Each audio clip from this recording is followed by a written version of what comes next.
3 successful लोगों की श्रेणी में सबसे ऊपर जो हमारे पॉडकास्ट में आते हैं वो हमारे गेस्ट हैं आलोक रंजन सर। मैं Alok Ranjan ex chief secretary की हैसियत से नहीं, आज मैं एक आलोक रंजन की हैसियत से बात करना चाहूँगा। आदमी दूसरों को तो पहचान लेता है, अपने आप को जल्दी नहीं उतना पहचान पाता। लाइफ लॉन्ग लर्नर, जिंदगी में हर स्टेप पे, हर कदम पे मैंने यही कोशिश की है कि मैं कुछ नया सीखूं, कुछ नया करूं और करता रहूं। और आपने शायद एग्जामिनर से पूछा कि मैं बाहर जा सकता हूँ और उसके बाद आप शायद 10 मिनट बाहर सिगरेट पी के आए हैं, क्वेश्चन 40 मार्क को छोड़ के लिखा और आई थिंक जहां तक मैं करेक्ट हूँ 62 या 67% मार्क आया, जो कि पूरे इंडिया में हाईएस्ट। नहीं, बहुत अच्छे मार्क्स आए थे।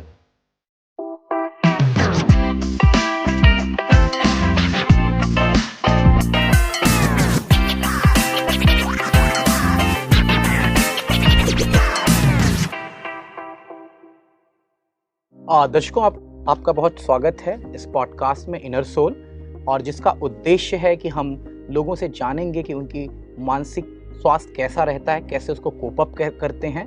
और इसके लिए कुछ 12 एपिसोड का एक प्लान किया है, जिसमें से कुछ 3 एपिसोड ऐसे रहेंगे जिसमें कुछ सक्सेसफुल लोग आएंगे, वो बताएंगे कि उन्होंने अपनी कोप अप मैकेनिज्म कैसे की जिससे उनका मेंटल हेल्थ अच्छा रहा। कुछ 3 एपिसोड हम ऐसे करेंगे जो स्टार्टअप ओनर्स हैं, क्योंकि वो कम रिसोर्सेज में उनके ऊपर एक अलग सा प्रेशर होता है। हम उनकी मैकेनिज्म जानने की कोशिश करेंगे, उनकी मानसिक स्थिति जानने की कोशिश करेंगे। और 3 एपिसोड हम करेंगे कुछ एक्सपर्ट के, जो कि मेंटल हेल्थ के एक्सपर्ट हैं, जो कि साइकियाट्रिस्ट हैं या फिर काउंसलर हैं, वो इसमें क्या राय रखते हैं।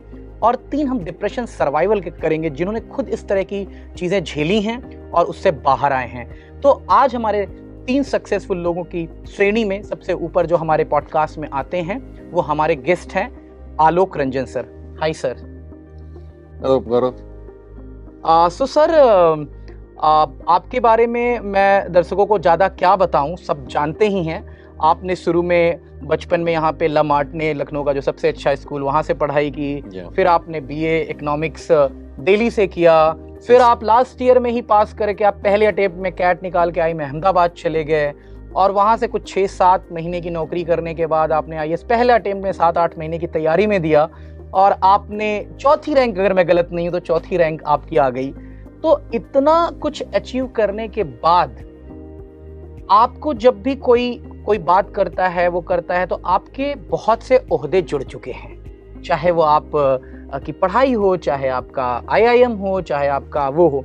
लेकिन आज मैं Alok Ranjan ex chief secretary की हैसियत से नहीं, आज मैं एक आलोक रंजन की हैसियत से बात करना चाहूँगा। और मैं पहले तो आपसे जानना चाहूँगा, अगर आलोक रंजन को डिफाइन करना हो तो आप अपने बारे में क्या कहेंगे? अरे, ये तो आपने बड़ा ही मुश्किल सवाल पूछ लिया। आदमी दूसरों को तो पहचान लेता है, अपने आप को जल्दी नहीं उतना पहचान पाता, या अपने बारे में उतना भी नहीं कह सकता। लेकिन मैं अपने बारे में ये जरूर कहूँगा कि मैं अगर एक सेंटेंस में कहना चाहूँ तो अपने आप को एक लाइफ लॉन्ग लर्नर, जिंदगी में हर स्टेप पे, हर कदम पे मैंने यही कोशिश की है कि मैं कुछ नया सीखूं, कुछ नया करूं और करता रहूं। इसी से मेरे अंदर बड़ा एंथुजियाज्म या एनर्जी जो है वो हमेशा, आज मैं 68 साल का हो गया हूँ, रिटायर हुए भी 7 साल हो गए हैं, लेकिन वो एनर्जी बनी रहती है, क्योंकि आदमी में रोज कुछ ना कुछ नया काम, कुछ क्रिएटिव काम, कुछ नई चीज करने के, इसमें और सीखने के उसमें रहता हूँ। तो अगर उसमें डिस्क्राइब करना चाहूँ तो मेरा यही वो है कि एक तो मैं बड़ा पॉजिटिव आउटलुक रखता हूँ लाइफ की तरफ, positive outlook towards life, and दूसरा लाइफ लॉन्ग लर्निंग अप्रोच जो है वो मैंने रखी है हमेशा। ओके। तो सर, जैसे आपने कहा कि आपको अगर डिफाइन करना हो तो आप हमेशा एक नई चीज़ें करना चाहते हैं और एक आप पॉजिटिविटी से भरे रहते हैं। लेकिन जैसे आपका, अगर मैं जो थोड़ा बहुत आपके बारे में जानने की कोशिश की है थोड़ी अंदर की सतहों में, तो आपका जब आपका इंटरव्यू के टाइम में आपसे जब पूछा गया कि geo, I forgot the term, I think geo कुछ स्टेशनरी सैटेलाइट कैसा, तो आपका कॉन्फिडेंस बड़ा शैटर हो गया था और फिर आपको लगा कि इंटरव्यू में तो दिक्कत आ रही है। फिर जब आपका एक एग्जाम में आपका पेपर आया था, आपने शायद 45 मैपिंग कर रखी थी और आपने एक मैपिंग छोड़ रखी थी, और वो मैपिंग का 40 नंबर का क्वेश्चन था, आपने छोड़ दिया था, और उसके बाद इंडिया में आपका नंबर 1 पे रैंक आया था। तो वो ऐसा नहीं कि आपने परेशानियों का सामना नहीं किया, आपने जैसे हमने या आम आदमी ने किया वैसे आपने भी किया, लेकिन आपने कैसे कोप अप की उस सिचुएशन में? देखिए, परेशानियां तो मैं समझता हूँ कोई भी आदमी ये नहीं कह सकता कि उसकी लाइफ में परेशानियां ना आई और ऑब्स्टिकल्स ना आए हों। ये भी कोई नहीं कह सकता कि वो जो चीज़ करने चला उसमें उसको सक्सेस मिली, नहीं मिलती है। फेलियर्स बल्कि ज़्यादा मिलते हैं ज़िंदगी में सक्सेस के मुकाबले। तो देखिए सक्सेस याद रह जाती है, सक्सेस दिखाई पड़ती है, फेलियर्स पीछे रह जाते हैं, और ये अच्छी बात है, ऐसा ही होना भी चाहिए। फेलियर से एक स्टेपिंग स्टोन है, बढ़ के आप सक्सेस की तरफ बढ़ते हैं। जैसे आपने बताया, तो मैं तो कहूँगा अगर आप अपनी लाइफ को मैं आपके साथ कुछ शेयर करूँ तो देखिए, सबसे पहले आपने खुद ही कहा कि मैं ला मार्टिनियर से पढ़ा मैंने, और ला मार्टिनियर से पढ़ने के बाद मेरा admission BA honours economics Saint Stephen's College Delhi University में हो गया। वहाँ मैं अच्छा रहा, पढ़ाई में अच्छा करा मैंने, और करने के बाद ही जैसे ही तीसरा साल खत्म हुआ, वहाँ सभी लोग, उस समय बड़ा क्रेज था कैट का और IIM अहमदाबाद का विशेष तौर पर। तो मैंने उस समय सोचा भी नहीं था, लेकिन बस क्योंकि सब लोग दे रहे थे इसलिए मैंने भी परीक्षा दे दी, और दे के मेरा सिलेक्शन हो गया IIM अहमदाबाद में। तो सबसे पहला तो वही एक मौका आया चॉइस का, क्योंकि हमारे घर में सब कहा जाता था कि सिविल सर्विस में जाइए, हमारे फादर भी चाहते थे, लेकिन जब ये आ गया और सबने कहा तो बहुत बड़ी चीज़ है, तो सबने बात रखी, तो ये बात हुआ नहीं बिल्कुल IIM अहमदाबाद में सिलेक्शन हुआ है तो वहाँ जाएंगे, उसको मना नहीं करेंगे। तो वहाँ हम गए। मैं इसलिए कहानी बता रहा हूँ कि जो आपको मैंने बताने की कोशिश की ना, कि कैसे एक प्रॉब्लम्स सामने आते हैं, उसको लेके आदमी कभी कभी कोप करता है, कभी कोप करने में कुछ समय भी लगता है, और कैसे कोप करे क्या ना करे, these are many things in life. तो ये पहला चैलेंज मेरे सामने आया, और क्यों आया मैं आपको बताता हूँ। बड़ी इंटरेस्टिंग बात यह है कि जब IIM अहमदाबाद में हम गए, तो आप जानते हैं कि वो टॉप रैंकिंग इंस्टीट्यूशन है, और वहाँ पढ़ाई का लेवल बहुत हाई है। वो ये मान के चलते हैं कि स्टूडेंट का एक अच्छा खासा लेवल है, और उस लेवल के आगे से ही उसको पढ़ाते हैं। वहाँ आप समझिए कि आपको बेसिक्स में बहुत देर तक पढ़ाएंगे, वो सब नहीं, वो समझते हैं कि वो आप स्वयं पढ़ के आएंगे, और केस स्टडी अप्रोच से लेते हुए वो बड़ी तेजी से कोर्स को कवर करते हैं। तो मुझे अभी तो याद है कि जैसे मैथमेटिक्स और स्टैटिस्टिक्स और मैनेजमेंट में डिफरेंशियल कैलकुलस 3 महीने के टर्म में खत्म, नेक्स्ट 3 महीने के टर्म में इंटीग्रल कैलकुलस खत्म, नेक्स्ट 3 महीने में स्टैटिस्टिक्स खत्म। तो इतना फास्ट वो लोग चलते हैं। वहाँ मैं बताऊं, जो पहली मेरे को बात आई सामने, जब आप जिस तरफ इंगित कर रहे हैं जानने के लिए, तो इसी तरह मैं उस तरफ ही आपको ले जा रहा हूँ। एक्चुअली क्या हुआ कि वहाँ हम लोग थे करीब 150, अब तो खैर बड़े बैचेस होने लगे। हमारा बैच था 1974-76 का, वी वर 150, 150 लोग थे। आई फाउंड कि उसमें 85% वर engineers, 85%। Even in this batch 70%. हाँ, अभी भी है। तो 85% समझ का इंजीनियर्स रहे होंगे उस समय, और उसमें से भी मतलब 80% of those engineers were IIT। तो आप समझती हैं जो IIT से आता है लड़का, उसका क्या लेवल होता है, लड़की जो भी IIT से आता है उसका बहुत ही हाई लेवल होता है, इसमें कोई नो डाउट अबाउट इट। और हम लोग बहुत ही माइनॉरिटी में थे जो इकोनॉमिक्स या कॉमर्स से आए थे। ह्यूमैनिटी से तो और किसी फील्ड में तो कोई था ही नहीं। हम इकोनॉमिक्स के थे थोड़े बहुत लोग, 8-10, और ऐसे 10-12 लोग कॉमर्स के रहे होंगे, और कुछ साइंस के थे, फिजिक्स मैथमेटिक्स वाले। तो सबसे ज्यादा दिक्कत आई, जैसे इकोनॉमिक्स वाले हम लोग हुए और हम गए, तो सबसे पहले तो मैंने वहाँ क्या देखा, ये आपको बड़ा अच्छा शेयर करूंगा, ये आपके दर्शकों के लिए भी बड़ा अच्छा रहेगा जानने के लिए, कि वहाँ जो भी आया था सिलेक्ट होके, वो ये समझ रहा था कि मैं टॉपर हूँ। That's true. और 150 जितने आए हैं उन्होंने स्कूल से लेके कॉलेज तक हमेशा टॉप किया था। तो वो हर आदमी ये समझता था मैं टॉपर हूँ, या टॉप फ्यू में पहले 5 रैंक आई, या पहले ये आया, मतलब अच्छा, बहुत ही अच्छा एकेडमिक रिकॉर्ड था, तभी सेलेक्ट हुए, नहीं तो सेलेक्ट भी नहीं होते। लेकिन वहां जब 150 लोग ही एक तरीके के, तो कोई तो आगे आएगा, कोई तो पीछे रहेगा। तो उसमें ये भी होगा कि भाई कोई टॉपर कहेगा, कोई की रैंक 85 आएगी, किसी की 125 आएगी, किसी की 150 भी आ सकती है। पीयर प्रेशर, और उसका पीयर प्रेशर और उसका जो टेंशन, और जिस चीज का कभी किसी ने मुकाबला ना किया हो, हमेशा टॉप पे रहा हो और अब नीचे आना पड़ रहा है, उसको फेस करना कितना मुश्किल काम है, ये आप समझ सकते हैं। बिल्कुल। तो मैं आपको ये बताता हूँ कि मेरे टाइम पे, मुझको अभी तक याद है, मेरे बैच में IIM अहमदाबाद में मुझे याद है कम से कम 3 लड़के ऐसे थे, इफ आई रिमेम्बर करेक्टली, जिनको अच्छे खासे मेंटल हेल्थ इश्यूज हो गए, और वो एक आधे को तो वहां से हॉस्पिटलाइज भी करना पड़ गया, नौबत आ गया। वो इसलिए हुआ कि दे कुड नॉट अंडरस्टैंड कि हम तो टॉपर थे, आज हम लास्ट 10 में कैसे आ रहे हैं। हम तो कभी ये ऐसा कैसे हो सकता है, कभी फेस ही नहीं किया। कभी ऐसा फेस ही नहीं किया। आज हमको C ग्रेड कैसे मिल रहा है, और क्योंकि रिलेटिव ग्रेडिंग होती है, C ग्रेड कैसे मिल रहा है, हाउ इज इट पॉसिबल। तो कई उसको कोप नहीं कर पाए। कोप करना बड़ा मुश्किल काम होता है, जब एक सफलता के उस पर आप आ रहे हैं हमेशा, और फिर इतने सफल लोगों के बीच में बैठे और आप पीछे हो जाएं, तो इसको समझना या इसको अंडरस्टैंड करना बड़ा मुश्किल काम होता है। मैंने स्वयं देखा। तो ये तो रहा मैंने दूसरों का जो देखा, यहाँ मैं अपनी कहानी भी जोड़ता हूँ। बिल्कुल, अपनी बतानी है, आपकी अपनी कहानी सुनने के लिए बैठे। मैं क्योंकि इकोनॉमिक्स का था, तो ठीक है, इकोनॉमिक्स वगैरह मुझे समझ में अच्छी आती थी और बाकी सब्जेक्ट्स भी, मार्केटिंग वगैरह में कोई दिक्कत नहीं थी। लेकिन दिक्कत कहाँ थी? दिक्कत थी मैथमेटिक्स एंड स्टैटिस्टिक्स और मैनेजमेंट जो पेपर होता था उसमें अच्छी खासी समस्या थी, क्योंकि वो हाई लेवल का था काफी। और ये जो हमारे आईआईटी के लड़के थे, they are very good at maths, बहुत अच्छे होते हैं मैथ्स, तो इनका लेवल ही अलग था, इनका लेवल। अब हम इकोनॉमिक्स वाले उस लेवल पे और नहीं थे, और हमने तो बल्कि मैथ्स क्लास 12 के बाद, मतलब स्कूल के बाद की ही नहीं थी, तो हमारा तो वही लेवल था। और एक कॉन्फिडेंस भी था कि हम आईआईटीएन को अब वहाँ कंपेयर कर रहे हैं। हाँ, और आईआईटीएन के साथ कंपेयर कर रहे हैं, और वो भी मैथमेटिक्स जैसे सब्जेक्ट में, जो कि उनका हुनर होता है सबसे आगे, they very good at it. तो नेचुरल रिजल्ट ये हुआ कि हमने पाया कि जिस लेवल पे कोर्स बढ़ रहा था या तेजी से आगे बढ़ रहा था, वो हम उतना हमको समझने में ज्यादा टाइम लग रहा था, जो कभी ऐसा पहले लाइफ में फेस नहीं किया था। तो ये कैसे हो रहा है? और उनको देखा वो बड़ी फास्ट पिकअप कर रहे हैं, आगे बढ़ रहे हैं। और जो शुरू के टर्म एग्जाम वगैरह हुए, मिड टर्म वगैरह, देखा कि धड़ाधड़ उन लोगों ने A+ और 95 और 98। हमने भी कोई बुरा नहीं किया, पेपर सोच के आए कि बहुत अच्छा किया है, मालूम पड़ा 75-80 मार्क्स का आ गए, लेकिन ग्रेड देखें तो B-। ये कैसे हो गया? ये C+, ये कैसे हो गया? वो इसलिए हो गया कि वो आईआईटी वाले सब 95-98 लेके बैठे थे, तो जब रिलेटिव मार्किंग 95-98 लेके बैठे तो 80 पे आपको B- ही आएगा, तो और क्या आएगा?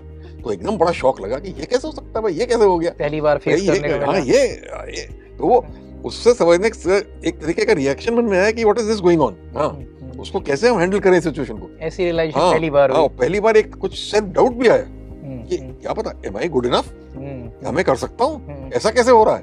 ये एक तरीके का मन में एक भाव भी आया कि मतलब मेरे अंदर क्या कोई कमी है, फिर क्या है क्या नहीं है, ये सब भी मैं सोचने लगा। लेकिन खैर मेहनत करी, यही मतलब निकला कि भाई इसमें आपको और मेहनत करनी पड़ेगी तभी अच्छा करेंगे। पर जितनी मेहनत करी, लेकिन उन लोगों के बराबर इन सब्जेक्ट में, मैथमेटिक्स में या जो भी क्वांटिटेटिव सब्जेक्ट्स थे, उनमें नहीं आ पाए। वो उनका लेवल उसमें हमसे ऊंचा ही रहा। लेकिन चलो सुकून मिला कब? देखिए मेरा वही अप्रोच लाइफ का, मैंने कहा ना पॉजिटिव रहा हूँ, तो मैं कोपिंग के लिए पॉजिटिव बात आई। जैसे उसमें एक और सब्जेक्ट होता था रिटन एनालिसिस एंड कम्युनिकेशन, जिसमें वो एक कुछ केस स्टडी या कुछ देते थे, उसमें आपको एक पूरी रिपोर्ट लिख के देनी पड़ती थी। ओके, एनालिसिस ये कैट की बात कर रहे हैं आप? नहीं, ये आईएसटी, IIM अहमदाबाद की बात। ओके, आपको लिख के देनी पड़ती थी। तो वो जब हमने लिख के दिया, हम लिखने में अच्छे थे, राइटिंग हमारी अच्छी थी, राइटिंग स्टाइल भी अच्छी थी, लैंग्वेज पे कमांड था और लिखते अच्छा था, हमें बहुत अच्छा लगा। तो वहाँ हमको बड़ी खुशी हुई कि हमारा ग्रेड जितने आईआईटी के इंजीनियर्स थे उनसे बेटर आया। जब बेटर आया तो हमको बड़ा सुकून मिला कि चलो ये उसमें अच्छे हैं तो हम इसमें अच्छे हैं। और उसमें वो हमसे पूछने आए कि यार तुमने कैसे लिखा, क्या करा, तो हमें लगा चलो ऐसा नहीं है कि I am not up to it, अलग अलग क्षमता होती है लोगों की। They may be better equipped to handle something else, I am better equipped to handle something else. तो उससे मुझे बड़ा सेल्फ कॉन्फिडेंस अपने अंदर जो है वो आया। तो उसमें फिर मैंने ये कोपिंग मैकेनिज्म डेवलप करा कि ठीक है मेहनत करता रहूंगा उसमें, लेकिन उसमें वो नहीं भी उतना अच्छा है तो आई will not get upset, and but I will do well in whatever I can do well. Economics है या रिटन एनालिसिस है या ऑर्गेनाइजेशनल बिहेवियर है, इस सब चीजों में आई कैन डू बेटर, तो इसमें करूंगा मैं। तो इस तरीके से मैंने उसमें ध्यान दिया। यहीं से जुड़ा हुआ एक कहानी आपको और बताऊं, क्योंकि आप फ्रैंक बात आप पूछ रहे हैं जीवन का मेरे बारे में। तो देखिए क्या हुआ, एक बड़ी अजीब सी बात हुई उस समय मेरे साथ। अजीब सी बात ये हुई कि मुझे बड़ा, आपको ये बड़ा ऑड लगेगा सुनते हुए, कि मुझे एकदम जैसे डिसोनेंस सा होने लगा एमबीए के कोर्स से। Even though I think MBA बहुत हाई लेवल कोर्स होता है, बहुत बढ़िया कोर्स है, I am nothing against it, but क्या होता कि मैं वहाँ जाने के पहले मेरे को रीडिंग वगैरह का बहुत शौक रहा था, मैंने इकोनॉमिक्स ऑनर्स भी किया, तो मैं पढ़ता बहुत था। तो मेरा इंटरेस्ट जो था ना वो था in things like philosophy, in things like literature, history, ये सब मैंने तमाम किताबें पढ़ रखी थी हाई लेवल की, और मुझे इसमें बड़ा इंटरेस्ट था और मेरा दिमाग उधर बहुत चलता था, वही मेरा मन भी करता था। तो somehow I found कि यार ये फाइनेंस एंड अकाउंट्स और ये सब वगैरह मुझे एक्साइट नहीं कर रहा है। आपने शायद इंटरव्यू में भी चार्ल्स डार्विन की का नाम लिया था अपने इंटरव्यू में, आईएएस के इंटरव्यू में। तो वो मतलब मुझे लगा कि ये क्या है, ये तो मुझे इतना मजा नहीं आ रहा है, मतलब I was not enjoying the subject. तो मैंने कहा ये क्या बात हो रही है पहली बार, क्योंकि मुझे पढ़ने का बहुत शौक रहा है हमेशा, और मैं जो भी पढ़ाई करता हूँ एक्चुअली मैं रटने के लिए, इम्तिहान के लिए नहीं पढ़ता हूँ कभी भी। आई स्टडी फॉर नॉलेज, मेरा हमेशा से ही रहा है, और जितना कोर्स में बताया जाता है उससे कहीं बढ़ के पढ़ता हूँ हमेशा। इकोनॉमिक्स ऑनर्स में मैंने ऐसा किया था, स्कूल में भी ऐसा ही किया। तो वहाँ जब आई बात तो मुझे उतना इंटरेस्ट नहीं ला रहा था सब्जेक्ट, इंटरेस्ट नहीं आ रहा था। तो एक मन में बड़ी अजीज लगी कि क्या मैंने कोई गलत चॉइस कर ली क्या करियर की, सेल्फ डाउट आने लगा, have I chosen the wrong career. Management क्या मुझको नहीं चूज करना चाहिए था, क्या मेरा ये गलत करियर है? तो उसको लेके मुझे अभी भी याद है, कुछ दिन तक मेरे को काफी महसूस होता था, कभी हेडेक हो रहा है, कभी रात में परेशानी हो रही है, कभी दिन में भी कोर्स क्लास में भी बैठा हूं तो आई am not feeling fully at it, बिल्कुल पूरा एब्जॉर्प्शन नहीं फील हो रहा है। बार बार ये क्वेश्चन रेज होता रहा कि भाई MBA हूँ, अहमदाबाद में आया हूँ, लेकिन have I chosen the right career और have I chosen the wrong career?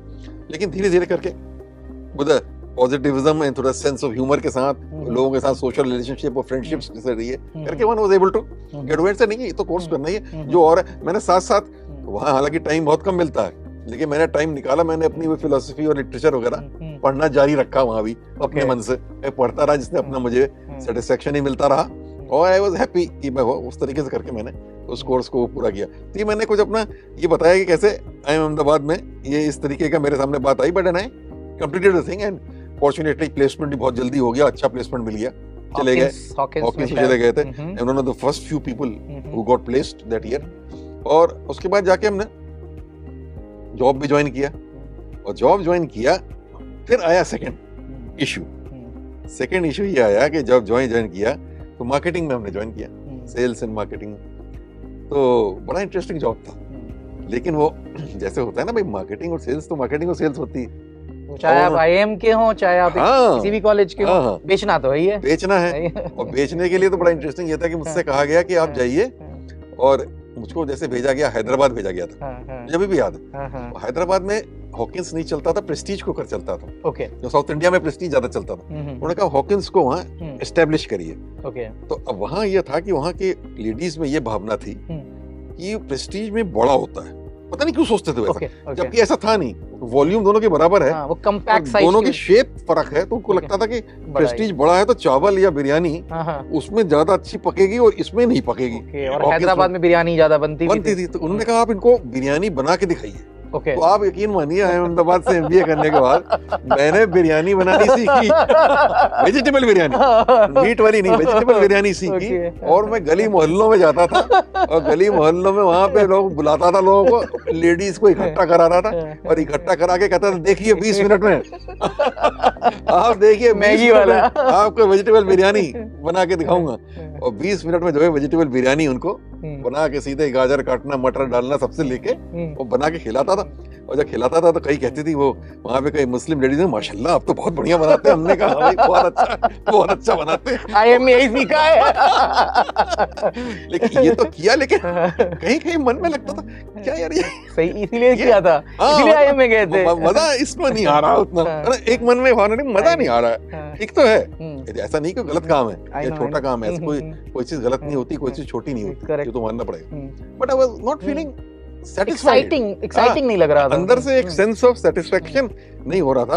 और फिर मैं वही अगेन प्रश्न आने लगे मन में, तो प्रश्न यही आने लगे कि अगेन क्या ये सही करियर है मेरे लिए? और ये सवाल पता नहीं कितनी बार लाइफ में आता रहता है, am I doing the right thing?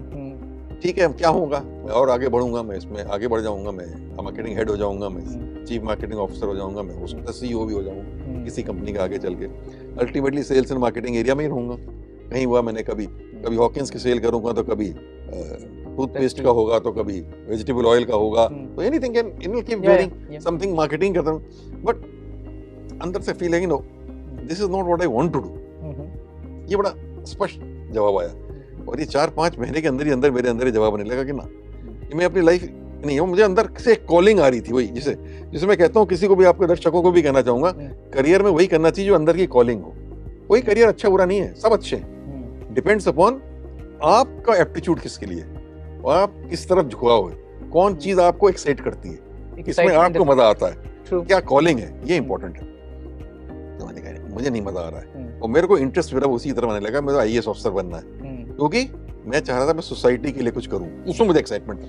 मैं जाऊं तो मैं हेल्थ केयर इंप्रूव करूं, मैं एजुकेशन इंप्रूव करूं, मैं बेटर रोड्स डेवलप करूं, मैं विलेजेस को डेवलप करूं, तो उससे मुझे एक्साइटमेंट होता था। जबकि आपकी सैलरी आई थिंक IAS की सैलरी के 3 गुना होगी, IIM अहमदाबाद में से एग्जैक्टली 3 गुना से ज्यादा थी। तो लेकिन मैंने कहा वो बिल्कुल, ये तो है कि मैं उधर में जाना चाहता हूँ। तो मेरे मन में ये बात जो है वो बार बार घूम के आने लगी, क्या करूं, अब मैं उधर जाना है, क्या करूं क्या ना करूं। फिर मैंने कुछ लोगों से एडवाइस लेने भी गया, कुछ अच्छे अच्छे लोग थे मुंबई, मुझे याद है, बड़े बड़े चेयरमैन रह चुके हैं बड़ी कंपनीज के, कुछ एकेडमिशियंस थे, उनसे मिला, उनसे डिस्कशन किया, राय ली, मतलब बड़ी असमंजस की स्थिति थी। पर असमंजस की स्थिति के बाद after about 6-7 months I decided no, I want to write the IAS examination, और मैं इसको छोड़ दूंगा, क्योंकि मैं ये भी समझ गया था कि साथ साथ बैठ के नहीं हो सकता। करेक्ट। अगर देना है तो अच्छे से देना है आईएएस एग्जाम, ऐसे नहीं होगा। तो इसलिए रिजाइन करना पड़ा, क्योंकि भाई मैनेजमेंट ही बड़ा डिमांडिंग जॉब होता है मार्केटिंग का। आपको 10 घंटे काम करना है तो उसके बाद आप पढ़ाई नहीं कर सकते, उसके बाद यू कांट स्टडी। तो मैंने फिर डिसाइड कर लिया, तो बल्कि मैंने अपने फादर को बताया तो उनका रिएक्शन दो तरफा था।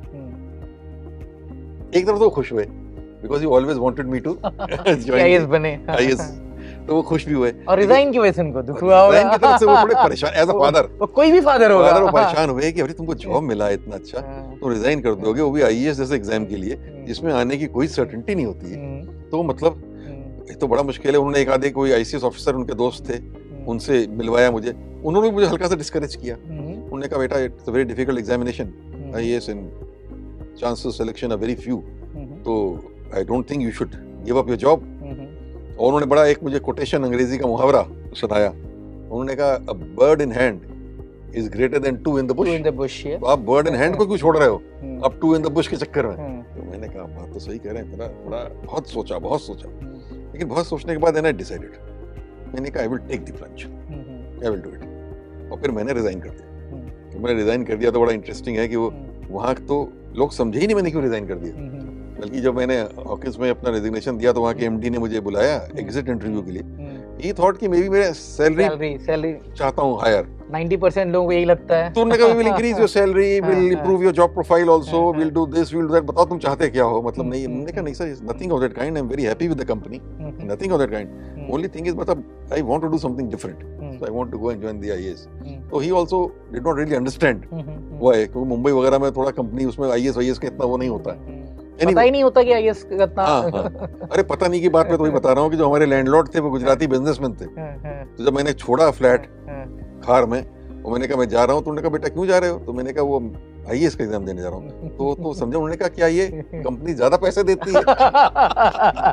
उन्होंने कहा नहीं, ज्यादा पैसे नहीं देती है, जितनी मुझे तनख्वाह यहाँ मिल रही है उससे 1/3 भी नहीं मिलेगी वहाँ। तो तब उनको लगा कि तो कोई गड़बड़, वो बिजनेसमैन थे, नौकरी छूट गई लग रहा है। उन्होंने यही कहा कि नौकरी छूट गई है। उनको ये लगा कि इसको निकाल दिया गया है, नौकरी छूट गई, ये बहाना बना रहा है।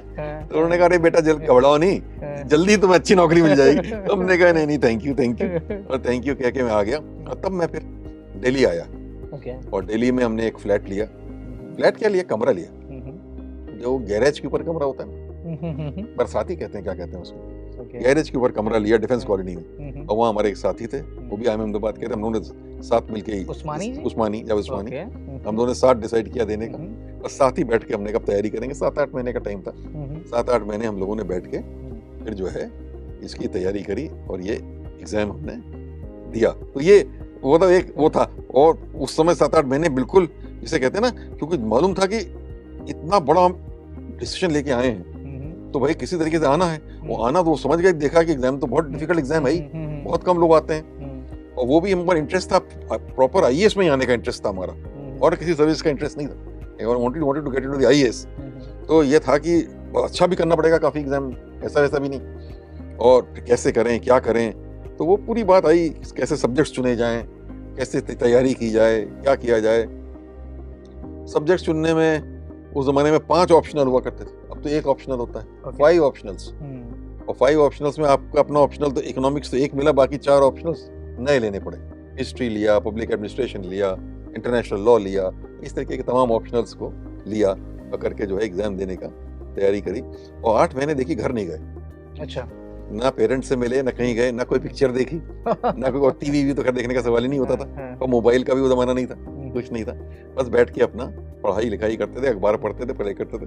बस 2 दिन का ब्रेक बीच में लिया, और अलावा 8 महीने लगातार जो है इसकी तैयारी पूरे अच्छे से करी वहाँ बैठ के, और एग्जाम दिया इसका, ये इसका। तो वही जो आप पूछ रहे थे ना शुरू में, वो कहानी आपको बताऊं कि होता क्या है।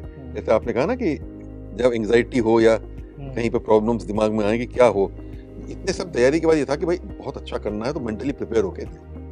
क्या थी रे, पहले तो 3 कंपलसरी पेपर होते थे, वो ठीक ठाक हो गए, अच्छे हो गए। ऐसे होता था, जनरल इंग्लिश होता था, जनरल नॉलेज होता था, अच्छा हो गया। अब आए ऑप्शनल, 3 पेपर कहे जाते हैं लोअर ऑप्शनल्स।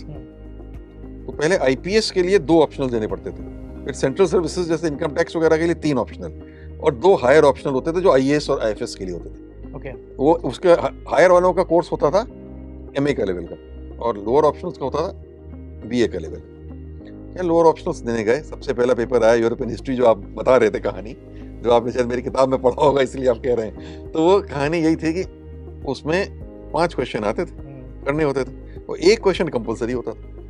वही 40 मार्क्स का 200 मार्क का पेपर होता था। वो 40 मार्क्स का क्वेश्चन होता था मैप पे, कि मैप ऑफ यूरोप में फलानी फलानी चीजें दर्शाइए। तो हमने 1 महीने के लिए एक कोचिंग भी की थी मिस्टर राव के यहाँ, राव आईएएस स्टडी सर्कल में। तो राव साहब ने हमको ये बताया था कि देखो बेटा, आईएएस मार्क्स तो मिलते नहीं आसानी से, even 50-55% is a very good mark, लेकिन अगर तुम्हें स्कोर करना, ये मैप का क्वेश्चन जो है ना, ये स्कोर करता है। अगर ये तुमने सही दिखा दिया तो इसमें 75-80% भी तुम स्कोर कर ले जाओगे, और इससे ओवरऑल तुम 60% तक पहुंच जाओगे, पेपर में आ जाएंगे मार्क्स। ये लिफ्ट करता है मार्क्स, तो इसको बहुत अच्छे से कर लेना। हमने कहा उससे और आगे की कहानी मैं बताना चाहूंगा दर्शकों को। आपकी बुक में मैंने पढ़ाई की, पहला ही क्वेश्चन था 40 मार्क्स का आया हुआ था, और आपने जब देखा तो होश उड़ गए। और वो कोप अप मैकेनिज्म, उस वक्त शायद आप सिगरेट पिया करते थे और आपने शायद एग्जामिनर से पूछा कि मैं बाहर जा सकता हूँ, और उसके बाद आप शायद 10 मिनट बाहर सिगरेट पी के आए हैं, और उसको छोड़ के, उस क्वेश्चन 40 मार्क को छोड़ के लिखा, और आई थिंक जहां तक मैं करेक्ट हूँ 62 या 67% मार्क आए, जो कि पूरे इंडिया में हाईएस्ट थे। नहीं, बहुत अच्छे मार्क्स आए थे। मैं ये कहना चाह रहा हूँ कि इंडिया में हाईएस्ट तो नहीं थे और बहुत अच्छे थे। अच्छा, okay. But what I am trying to say is 63% marks आ गए थे खाली 4 क्वेश्चन करके। हाँ, मतलब लोग कहते थे 5 क्वेश्चन करके भी आईएएस में 50-55% नहीं आते। करेक्ट। एक क्वेश्चन पूरा मैप का छोड़ दिया। वो भी बड़ा एक मोमेंट ऑफ डिसीजन था। जब मैंने देखा कि मैप नहीं आता है, 40 नंबर का नहीं आता है, तो फर्स्ट रिएक्शन वाज, अपने अंदर से जो आता ना, कि आलोक रंजन तुम तो गए, खत्म हो गई बात, आईएएस की ड्रीम खत्म। बिकॉज़ आईएएस पे भाई 2-2 नंबर पे, एक नंबर पे वही शैटर हो जाता, 2-2 नंबर पे पोजीशन होती। तो हमने कहा 40 नंबर में, जिसमें हम सोच रहे थे कि 30 नंबर कम से कम लाएंगे, वही क्वेश्चन गलत हो गया, तो अब कहां से हम मेकअप करेंगे? करेक्ट। पूरे उसमें यही डिजास्टर हो गया। करेक्ट। तो पहला रिएक्शन ये था, I am telling you the truth, for a moment, कि क्या वॉकआउट कर जाएं, खत्म कर दें। कोई भी करेगा कि 40 नंबर का क्वेश्चन नहीं आया तो अब क्या कर सकते हैं, वॉकआउट कर जाएं, अब तो फिर देखा जाएगा क्या करना है बाद में सोचते हैं, but let us leave it, इसको कोई चांस ही नहीं है। करेक्ट। उसी को आप कह रहे हैं संभालने के लिए, थोड़ा एग्जामिनर से कहा कि कहना है बस स्मोक, तो वो भी बड़े अच्छे थे इन्विजिलेटर, उन्होंने कहा okay just stand there near the door, कहीं दूर मत जाना, बस वहीं तक जाना। तो वहीं दूर तक गए, वहीं पे एक स्मोक लेके लौटे, और उसके बाद फिर मैंने कहा चलो कुछ नहीं हुआ, जो क्वेश्चन आते हैं वो तो अच्छे से लिखे जाए, वो लिखे, and as I said more than 60% marks उसमें आ गए। अब वो है कहानी अभी खत्म नहीं हुई। देखिए, कहते हैं लाइफ में आपने प्रॉब्लम्स की बात करी है ना, तो लाइफ में success is never comes very easy, it comes with a lot of problems cope up with those and issues. रास्ता आसान नहीं होता है, but how you respond I think makes a difference. That makes difference, yeah. हम लोगों ने तैयारी बहुत अच्छी कर रखी थी। नेक्स्ट पेपर इंटरनेशनल लॉ का था, जो हम लोगों ने चुना इसीलिए था क्योंकि वो स्कोरिंग पेपर माना जाता था। और उस साल पेपर के पैटर्न बदल गए। उस साल पैटर्न बदल गया, ऐसा बदला कि पिछले 10 साल 15 साल का कोई भी क्वेश्चन उसमें नहीं था, और छोटे छोटे पार्ट्स ऑफ द कोर्स में से क्वेश्चंस थे। तो एक्चुअली मैं शाहजहां रोड यूपीएससी में मेरा वो हुआ करता था सेंटर, आधा हॉल छोड़ के चला गया उस पेपर। हम लोगों ने किसी तरीके से दिमाग लगाया, हमने भी, क्योंकि पढ़ा हुआ अच्छा था, इधर से लिया उधर से लिया, कुछ अपना दिमाग लगाया, कुछ अपने मन से लिखा, करा के पेपर लिख के दे आए, तो उसमें भी 60% क्रॉस हो गया, मतलब बहुत कम लोगों को क्रॉस हुआ करके। और आगे सुनिए कहानी। तीसरा पेपर था इकोनॉमिक्स का, जो मेरा अपना पेपर था, जिसमें आपका कोर था। कोर वो तो मेरा पढ़ा हुआ था, लेकिन इकोनॉमिक्स आईएएस में बहुत खराब पेपर माना जाता है।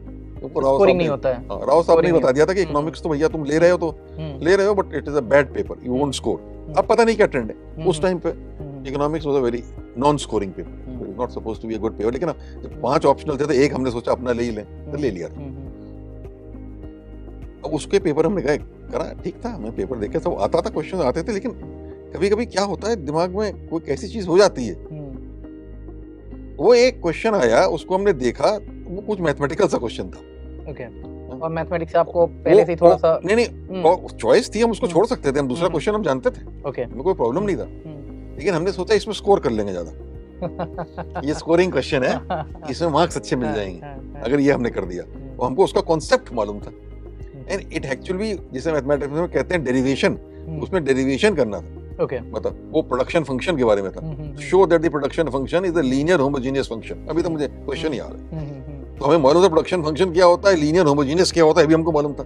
उसमें एक मैथमेटिकल डेरिवेशन है उसका, जो हमने बीए ऑनर्स में नहीं पढ़ा था, हमको बाद में पता चला कि एमए में लोग पढ़ते हैं उसको, तो हमको मालूम नहीं था, but I knew what is production function, what is linear homogeneous. वो मैंने लिखा कॉन्सेप्ट, और मैंने सोचा कुछ नहीं, हम बैठ के डिराइव कर लेते हैं। अब बताइए एग्जामिनेशन हॉल में बैठ के डिराइव कर, वो चीज कहीं कभी देखी नहीं, पहली बार जिंदगी में बैठ के उसको लगे डिराइव करने, और नहीं हुआ डिराइव, नहीं हुआ। एक बार काटा, 2 बार काटा, 3 बार नहीं हुआ, और फाइनली उसको छोड़ दिया उस क्वेश्चन, अगेन नहीं हो पाया वो क्वेश्चन, अगेन 4 क्वेश्चंस, मतलब ये हालत हो गई। तो उसके बाद तो हमको बिल्कुल, आई स्टिल रिमेम्बर, गैप होता था 12-14 दिन का हायर पेपर्स के लिए। आई वाज टेलिंग, मैं, हमारे दोस्त जो थे उस्मानी, उनको मैंने कहा कि यार मैं तो ड्रॉप कर रहा हूँ, मेरा कोई चांस ही नहीं, तीनों पेपर मतलब वो हो गया बिल्कुल, 40 नंबर का छूट गया, कोई चांस ही नहीं, कोई चांस ही नहीं। 2 क्वेश्चन में 4-4 क्वेश्चन करके आया हूँ, एक में इतना खराब पेपर आया। अरे उन्होंने कहा यार दे तो दो यार, दे तो, छोड़ो नहीं यार, दे तो दो। उसने बहुत समझाया मुझे, हिज काउंसलिंग हेल्प्ड, ये दे तो दो, दे तो दो। तो मैंने कहा चलो दे तो देते ही, और तैयारी करके हमने दिए। And as luck would have it की इंटरव्यू कॉल आ गई। आई वाज वेरी टेंस, मैं वाज वेरी टेंस कि आएगी कि नहीं आएगी, क्योंकि पेपर इतने खराब हुए थे। लेकिन बाद में मुझे पता चला कि इंटरव्यू कॉल आई, तो इसमें भी अच्छे मार्क्स आए, इकोनॉमिक्स में उतने अच्छे नहीं आए थे, इसमें भी अच्छे मार्क्स आए। लेकिन जो हायर पेपर से दोनों, उसमें मेरे दोनों में इंडिया में हाईएस्ट आए, ओके, ओवरऑल हाईएस्ट आए, जिसमें आपने छोड़ रखे थे, जो हमने बाद में हम सोच रहे थे कि छोड़ दें, और जो बाद में दिए हायर पेपर, उसमें हाईएस्ट आए। And then I got the interview call, तो उसमें इंटरव्यू कॉल मिल गई, तो गए इंटरव्यू देने। तो वहाँ वो कहानी है जो आपने बताई अभी कि इंटरव्यू में टेंशन क्या हुआ। इंटरव्यू में टेंशन मतलब आई वाज एक्चुअली हमेशा इंटरव्यूज में मैं काफी अच्छा करता था। मेरा सेंट स्टीफेंस कॉलेज में इंटरव्यू हुआ था, उसमें बहुत अच्छा किया था मैंने अहमदाबाद का इंटरव्यू आउटस्टैंडिंग किया था, तभी मेरा सिलेक्शन हुआ था। मेरे प्लेसमेंट के इंटरव्यू हॉकिंस और एक आधी और कंपनीज में जहां भी मैंने दिया, मैं सिलेक्ट हो गया तरह मैं बहुत अच्छे दिए। I had confidence in my ability to speak and my communication skills. मैं अच्छा बोल लेता हूँ, अच्छी डिलीवरी है मेरी, अच्छी कमांड ऑफ लैंग्वेज है, अच्छी रीडिंग है, अच्छी नॉलेज है। तो आई was very confident of my self कि इंटरव्यू मेरा कोई प्रॉब्लम ही नहीं है। बट वो इंटरव्यू मेरा आईएएस का वो डिजास्टर, जैसे कहते हैं ना डिजास्टर, ऐसे मतलब डिजास्टर इंटरव्यू जल्दी होता नहीं है जो मेरा आईएएस का इंटरव्यू हुआ। ओके, वो क्यों हुआ, वहां भी कहानी है उसकी। स्टार्ट तो अच्छा हुआ, एक रिटायर्ड फॉरेन सर्विस के ऑफिसर थे, उन्होंने मेरा वही पकड़ा, मेरी हॉबी थी रीडिंग, तो मुझसे रीडिंग के बारे में पूछने लगे। रीडिंग में आई वाज गुड, तो उन्होंने 5-7 मिनट मुझसे डिस्कशन किया and I discussed very well with him, books, favourite author, फलाना ठिकाना, तो बहुत अच्छा उनसे बातचीत हो गई। अब जो है वो आए नेक्स्ट, जो एक एस्ट्रोफिजिसिस्ट बैठे थे। एस्ट्रोफिजिसिस्ट साहब ने कहा कि अच्छा आपको साइंस की किताबें भी पढ़ते हैं क्या, you are fond of reading, do read some science books also. तो मैंने, जैसा आपने शुरू में बोला, मैंने कहा yes, I have read Charles Darwin, Origin of Species is my favourite book. हमने सोचा डार्विन पे बात करें, तो डार्विन पे तो हम बिल्कुल तैयार थे, करीब 10 मिनट का भाषण दे रहे थे डार्विन पे। लेकिन वो थे astrophysicist, he was not a man of biology, तो उनको डार्विन से कोई मतलब नहीं था ज्यादा। तो वो कहने लगे नहीं साइंस फिक्शन पे बताइए। तो मैंने कहा science fiction is not a genre which I am very keen on, but still मैंने बता दिया, आर्थर क्लार्क एंड सो बात हुई, राउंड द बुक ड्रामा, एक आधी बात हुई थोड़ी, वहां तक तो बात होके चल जाती। अब उनको लगा कि कुछ और पूछना चाहिए इनसे, अब साइंस बैकग्राउंड के वो थे, तो उन्होंने हमसे फिर साइंस पे सवाल पूछना शुरू करा। यहाँ हमसे गलती हुई। एक्चुअली मैं अभी इंटरव्यू में कई जो बच्चे मेरे पास आते भी हैं, तो मैं उनको एडवाइस देता हूँ, if you don't know a question, it is better to say sorry sir, I will not be able to answer this question. तो उससे क्या होता है कि एग्जामिनर दूसरे क्वेश्चन में चला जाता है, करेक्ट, और बात खत्म हो जाती है। यहाँ हम इस चक्कर में थे कि हमें ज्यादा से ज्यादा आंसर करना, ज्यादा हम इस मूड में थे, तो हम किसी क्वेश्चन को डक नहीं करना चाह रहे थे। तो अब उन्होंने पूछना शुरू किया। तो I still remember, just example के लिए दे दूं, इतनी लंबी कहानी ना बताते हुए, यार उन्होंने कहा कि आप इंडिया के 3 बड़े साइंटिस्ट के नाम बताइए, tell me the name of 3 top scientist. CV Raman, SC Bose, JC Bose, हमने बोल दिया। मैंने कहा अच्छा CV Raman, what is he known for, बताया, नोबेल प्राइज मिला है, what for, what is he got Nobel prize for. तो हमको वही मालूम था, क्योंकि हम इतनी रीडिंग करते रहते थे, तो हमें मालूम था काफी कुछ, हमने रमन इफेक्ट बोल दिया। अब वो मतलब डीप डाउन, अब वो नेक्स्ट सवाल उसने पूछ लिया, what is Raman effect. Okay, अब ये तो हम तो फिजिक्स स्टूडेंट थे नहीं, क्लास 11 के बाद उन्होंने फिजिक्स पढ़ी नहीं थी, तो हमें व्हाट इज रमन इफेक्ट तो कुछ माना, लेकिन फिर भी हमने कुछ जनरल रीडिंग से पढ़ रखा था। तो जितना आपको जनरल रीडिंग, यहाँ हमको एकदम मना कर देना चाहिए था, Now I It realize is not my core. I should have said, sir, I am not a student of science, so I will not be able to answer this question. This is what my answer should have been at that moment. Respectively, वो भी छोड़ देते, वो भी आगे बढ़ जाते, but मैंने जबरदस्ती आंसर करने की कोशिश करी, because of my, क्योंकि मुझे लगता था मुझे कुछ नॉलेज है, मैंने पढ़ रखा है। तो लेकिन एक तो क्या हुआ, क्योंकि बहुत मैं श्योर नहीं था, तो अब मेरी कॉन्फिडेंस लेवल डाउन होना शुरू हो गया, आवाज भी थोड़ी धीमी होने लगी, और थोड़ा बोलने में भी जिससे फ्लुएंटली बोलने के बजाय थोड़ा जैसे अटक के, थोड़ा सोच के मैं बोलने लगा। ये एकदम से interview started going wrong immediately, and I could also sense it is going wrong. और मैंने जो बताया, उन्होंने कहा yes yes you are right, but it is something more than that, और कुछ और उसके आगे पूछो। अब हम बिल्कुल वो हो गए, अब वो क्वेश्चन गया, तो उन्होंने पूछा okay what about mister SC Bose, तो हमने कुछ बोल दिया कि यस बोस आइंस्टाइन स्टैटिस्टिक्स वगैरह उन्होंने वो करी है, वो क्या होती है, हमने कहा एलिमेंट्री पार्टिकल बोसॉन के बारे में। अब उसमें और उन्होंने आगे पूछ लिया, वो कुछ जैसे ही आगे पूछा वहां फिर फंस गए। Again I was by this time my confidence had plummeted, नीचे आ गया बिल्कुल complete.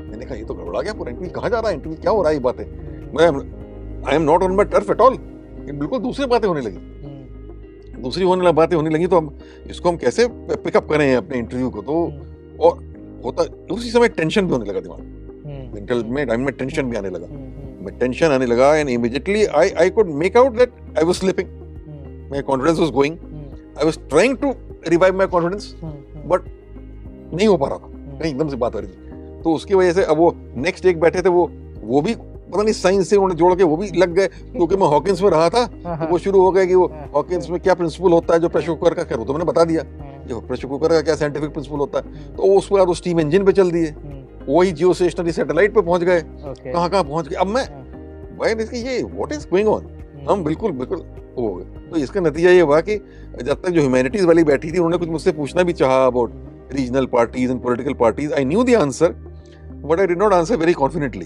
And I myself felt कि मैंने ठीक तरीके से नहीं आंसर किया इनको। उसके बाद एक और मजा आया कि एक रिटायर्ड एयर मार्शल साहब बैठे थे, और रिटायर्ड एयर मार्शल साहब मुझसे अगेन, मैं अर्बन आदमी हूँ, city bred person, I always remain in urban areas, और Allahabad Saint Stephen's I am का पढ़ा हुआ, लखनऊ, दिल्ली, देहरादून, तो I don't have much idea about rural background, मैं आइडिया नहीं था, और एग्रीकल्चर वगैरह का तो मुझे खास तौर से बहुत ज्यादा आइडिया नहीं था। अब ये जो थे एयर मार्शल विर्क, ये क्योंकि पंजाब के थे, इन्होंने एग्रीकल्चर में शुरू हो गए। एग्रीकल्चर में एक आधे सवाल तो मैंने जवाब दिए, जैसे उनसे पूछा कि आप लखनऊ के रहने वाले हैं, if you drive from Lucknow to Kanpur at this time, आप दोनों तरफ कौन सी फसल देखेंगे? तो वो मेरे को स्ट्राइक कर गया कि 27 मार्च को मेरा इंटरव्यू था, रबी की फसल है, तो मैंने फट से बोल दिया व्हीट एंड ग्राम, तो वो तो सही था, व्हीट एंड ग्राम सही था। लेकिन उसके बाद वो एग्रीकल्चर पे और डिटेल पूछने लगे, and again it was not an area which I was good at. Comfortable, yeah. I was not comfortable. As soon as I was not comfortable, I started floundering again. I started floundering, और फिर अब तो मैं convince हो गया कि मेरा interview गया, खत्म हो गया, डिजास्टर हो गया, it is all over. Because वहाँ भी मैंने उनको I did not answer him well at all. Did not answer him well at all. और सबने कहा ओके, सब बाद में चेयरमैन के पास चला गया। चेयरमैन साहब को कुछ लगा होगा कि लड़का कुछ था तो ठीक, लेकिन फंस गया है, क्योंकि शुरू में मैंने अच्छे जवाब दिए थे रीडिंग वीडिंग के, और बाद में सब गड़बड़ा गया था। तो उन्होंने मुझे, जैसे कहते हैं ना, डूबते को तिनके का सहारा, तो उन्होंने मुझे एक लाइफ लाइन दी। लाइफ लाइन, उन्होंने एक इंटरनेशनल रिलेशंस का सवाल पूछ लिया। उस जमाने में कुछ क्राइसिस चलती थी, Rhodesian crisis, it Zimbabwe, it was known as Rhodesia at that time. तो रोडेशियन क्राइसिस, उस पर उन्होंने कुछ क्वेश्चन पूछ लिया। ओ, हमने तो जिसे कहते हैं ना कि पकड़ लो जहाँ से मौका मिले, इसमें ज्यादा नॉलेज है। उसमें 3-4 मिनट मैंने बिल्कुल बोल दिया। जब बोल बाल दिया तो उससे हमें लगा कि कुछ हद तक उनके एटीट्यूड देख के लगा कि हाँ, उन्होंने भी सर्वर हिलाया, तो मुझे लगा कि कहीं मैंने कुछ चांस है, कुछ थोड़ा सैल्वेज किया। That is how my interview ended. ठीक है, मतलब इंटरव्यू में I could have got much higher marks, I did not get very bad marks also, but I did not get very high marks also. ये था, मतलब बहुत अच्छे marks मुझे मिल सकते थे, वो मिलने चाहिए थे, क्योंकि I was good at it, but वो रहा। बट ओवरऑल सब मिलू के, as you rightly saying, IAS में सिलेक्शन हो गया, फोर्थ रैंक भी आ गई, फोर्थ रैंक के साथ आप आए। तो ये रहा, ये कहानी आपको मैंने बताई थी। तो ऐसा नहीं था कि everything was smooth sailing all through, there was struggle, there were problems, there were failures on the way, but still ultimately वो निकल आया। सो जैसा आप सबने देखा कि 40 मार्क्स छोड़ दिया, एक पूरा का पूरा मैपिंग का पार्ट छोड़ दिया, ढेर सारे क्वेश्चन छोड़े, उसके बावजूद आप सारी जगह पे सक्सेस, और सक्सेस नहीं मतलब एक टॉप की पोजीशन पे रहते रहे, लेकिन कहीं ना कहीं आप बहुत वल्नरेबल भी हुए होंगे लाइफ में, जहाँ पे लगा होगा कि हाँ अब चीज़ें काफ़ी हाथ से निकल गई हैं, ये बहुत निगेटिविटी सी आ गई है। ऐसी कोई आप वल्नरेबिलिटी अपनी शेयर करना चाहेंगे हमारे दर्शकों को? नहीं, देखिए, as far as my professional career is concerned, I think I was always, क्योंकि मुझे करियर अच्छा लगता था और जॉब सेटिस्फेक्शन बहुत था, जॉब में मुझे शुरू से बहुत अच्छा लगता था। I used to enjoy my job, तो और अपनी तरीके से मैं करता था। पब्लिक में जाके जब मिलना बहुत अच्छा लगता था, लोगों के साथ बैठना, उनकी समस्याएं सुनना, गाँव-गाँव के दौरे करना, ये सब मैं खूब करता था, तो मुझे उससे बड़ा सेटिस्फेक्शन मिलता रहा। ये मैं नहीं कहूंगा कि एवरीथिंग वाज स्मूथ सेलिंग, जैसा आपने कहा खुद ही, ऐसा नहीं है। इश्यूज बीच में आई होंगे। हाँ, वो कोई भी चीज आसान नहीं होती, ऑब्स्टिकल्स आते हैं। आप कोई चीज करने चलते हैं, आपने चला कि कोई चली, वो नहीं सक्सीड किया, आपने कोई प्रोजेक्ट टेकअप किया या कोई प्रपोजल आपने आगे बढ़ाया, वो नहीं सक्सीड किया, या कहीं आपके बॉस आपसे नहीं खुश हुए, despite everything your boss is not feeling happy with you on some reason, you feel कि हमने तो अच्छा किया है, लेकिन अब बात आ गई। तो ये सब चीजें आती हैं जॉब में, ये इश्यूज आते हैं, और कभी कभी आदमी नेगेटिविटी को रोक भी नहीं पाता है। नेगेटिविटी आती है, this is a part of life, negativity आती है, but the whole thing is कि मैं अपनी तरफ से यही कोशिश करता था कि नेगेटिविटी को ज्यादा देर तक अपने उसमें ना रखूं, और मैं उसको फिर पॉजिटिव तरीके में कन्वर्ट करने की कोशिश करता था। और मेरा बेस्ट सोल्यूशन तो ये रहता था कि एक मेरी अच्छी आदत रही कि बहुत कुछ तो सो जाओ, स्लीप आउट, सुबह उठ के सब ठीक हो जाएगा, और वो हो भी जाता है अगर आप सो जाइए। और दूसरा जो मेरा रीडिंग की हैबिट है ना, इसने मुझको बहुत हेल्प किया।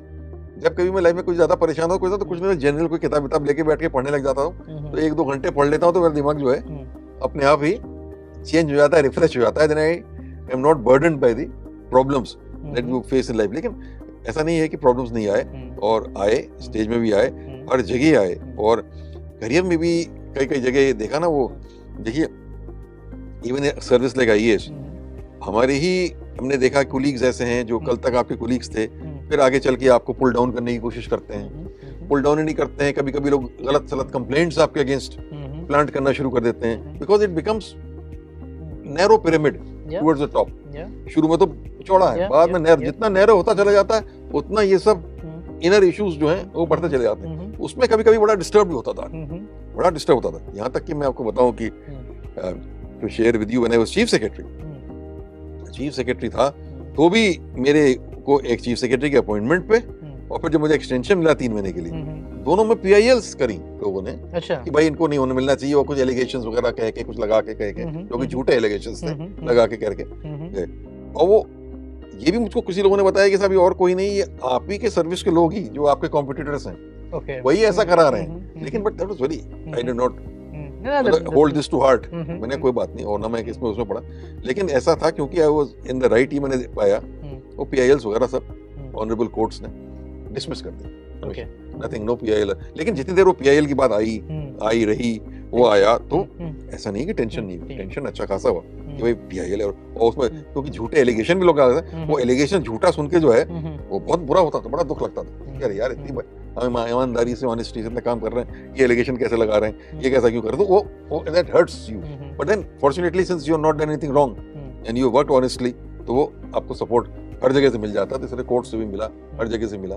ये मैं कहूँगा करियर में ये इश्यूज रहे ऑल थ्रू, और कहीं कहीं जितना काम किया था उस अचीवमेंट के हिसाब से कमेंसुरेट रिवॉर्ड भी नहीं मिला। मैंने सोचा इसका हमें और रिवॉर्ड मिलना चाहिए था, बट वो रिवॉर्ड नहीं मिला, वो मिला। लेकिन फिर भी वो समहाउ वो मोटिवेशन जो हमारा था हमारे अंदर से था, आई वाज सेल्फ मोटिवेटेड। तो वो सेल्फ मोटिवेशन में अगर अंदर से सेटिस्फेक्शन मिल रहा था काम करने का, तो बाहर कभी रिवॉर्ड ना भी मिले तो it was not that much. इसने बहुत अच्छी बात बोली, क्योंकि आपके तरह ही मैं 1-2 लोगों से और मिला जो कि IITian रहे, IIM रहे, US के अच्छी कॉलेजेस से पढ़ के आए, IAS रहे, मैं भी नहीं ले सकता हूँ, लेकिन जब वो आए यहाँ पे ब्यूरोक्रेसी में आए, तो शायद बहुत सी चीजें चलती हैं जो आपके IIT, IIM उसमें जरूरत नहीं होती। पॉलिटिक्स चलती है, बहुत सी चीजें चलती हैं, और शायद तब आपको लगता है अरे मैं तो यहाँ से बाहर से पढ़ के आया, तो वो भी एक अलग सा प्रेशर आता है, वो भी एक, क्योंकि आप ऐसे कलीग्स के साथ में हैं जहाँ पे आपको हमेशा लगा कि अरे हम तो IT से हैं, हम तो IIM से हैं, वो भी एक कहीं ना कहीं पीयर प्रेशर रहता है। लेकिन आपके साथ जितना मेरी जानकारी रही है, आपका इस तरह का कभी बर्ताव या इस तरह का मुझे कभी नहीं दिखा। लेकिन वो आप बिल्कुल सही कह रहे हैं, वो पॉलिटिकल वो होता है जो फेस करना पड़ता है, बहुत कुछ फेस करना पड़ता है। समटाइम्स आपको लगता है कि आपसे एक बात जो कही जा रही है वो अनरीजनेबल है, और वो या ऐसी बात कही जा रही है जो आप कहेंगे ये मैं कभी नहीं कर सकता, ये गलत बात है, I will not do this, then you have to take a stand and say it, and you also know कि आपने स्टैंड लेके लिया है तो हो सकता है कि ये आपके अगेंस्ट काउंट हो जाए, मतलब कुछ हो जाए, but then all said and done ये सब ऑक्यूपेशनल हैजार्ड्स हैं। करेक्ट, मैं तो समझता हूँ आप प्राइवेट सेक्टर में भी काम करें, एकेडमिक्स में भी काम करें, कहीं भी करें, तो ये तमाम इश्यूज जो होते हैं, office politics, inner politics, all